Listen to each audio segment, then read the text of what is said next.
ton equals 1,000 pounds. This horse was 3,000 pounds. The average horse is 1,500 to 2,000 pounds. So that's why when they fall on these equestrians, none of them hardly survive. The percentage of equestrians that survive after a horse falls on them is very slim. A lot of them die or suffer terrible injuries or they're crippled for life. And yet, a small bit, that big, put in a horse's mouth and yanked on to the right makes that big huge horse turn right. Yank it on the left, he turns left. Pull back, he'll stop. It controls that horse. Same thing as a rudder. Do you know that these destroyers are over 2 or 3 football fields long? The Navy destroyers? Did you ever look at them on the internet? They got cafeterias, they got gyms, they got offices, they got dining rooms, they got all this stuff. On this, it's like a city on the water. And these things are huge, but yet, you look at the back of the destroyer, it has a rudder. And the rudder is nowhere near the size of that ship. But yet, that rudder turns that ship left, and it turns right. So is the potent power of the tongue. Your mouth.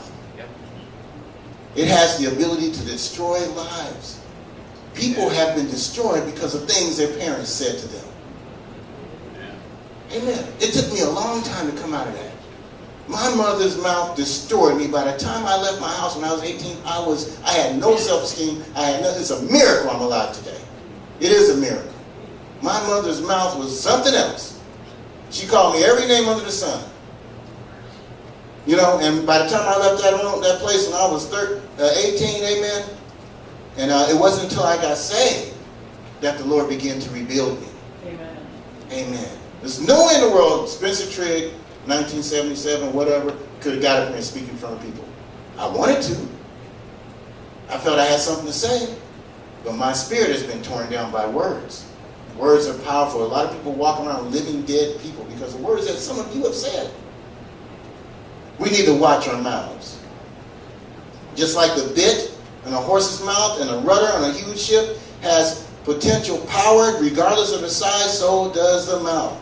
The mouth enjoys a lot of power and influence, does it not? It enjoys it. It has a lot of exploits. It boasts of a lot of exploits and achievements, whether they be true or not. The mouth does. And the tongue's power is like fire. We all know that fire has power. Amen. We see it on the news all the time during the dry seasons. You see acres and acres of forest burned up by a fire and hundreds of homes lost and some lives lost. You see that by a tiny cigarette butt a lot of times in the dry season. If you're ever driving the 680 coming from Fremont to here, I don't know if you ever noticed, I used to notice it all the time during the dry season, that grass was yellow. It looked like gold, doesn't it? Some of you ever looked at it? You looked at fields of gold and the wind be blowing it. It's beautiful.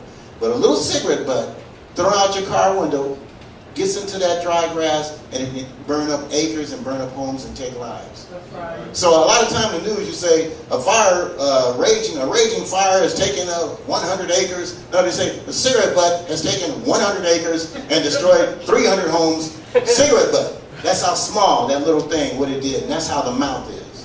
And we need to guard our tongues and guard our mouths and watch what we say because it can do serious damage. 1 John 2:16 says, "For all that is in the world, the lust of the flesh, the lust of the eyes, and the pride of life, is not of the Father, but is of the world." And these things are embodied and uncontrollable in the tongue. Greed, filth, amen, lust, blasphemy, amen, all comes from the tongue. All these things. We are to speak life. Amen. These words that I've given you, Jesus said, are spirit and they are life. That's the life the Lord wants us to speak. I mean, I coach a little league football team. I believe the Lord, now I know for a fact, because of what I'm doing there, I believe the Lord has directed me to go there. I always did want to do it, but I never had the time. But now I am. And my ministry is to speak life to these little kids. Amen. Amen. Because they come from all different kind of backgrounds. Mm-hmm. Some of these guys got some serious issues going on at home. One of them I know of, the mother's a party animal. You know, the grandmother brings them all the time because the mom, you see her, height and broad daylight, leopard skin pants, 9-inch heels. You know, you can't miss her. Broad daylight when she comes. When she comes. But his grandmother has to bring him all the time, but she likes to party, his mom. She's young and she wants to party. And it affects him. And sometimes he's very standoffish. It's hard to get through to him. But what I have done, I have shown him love and speak life to him. I don't say, what's wrong with you? You need to get with the program. What's wrong? Don't you want to win?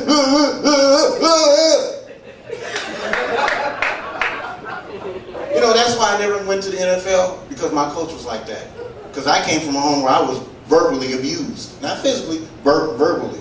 And so when I started playing football, my coach was verbally abusive. So I didn't want to listen to anything he said. He'd tell me to do something, I'd do something else. Because, you know, he couldn't whoop me. He couldn't do anything to me. And that hurt me. He would say, Spencer, man, what is your problem? Well, I have problems at home. You need not talk to me like that. I didn't say that because I was 16, 17.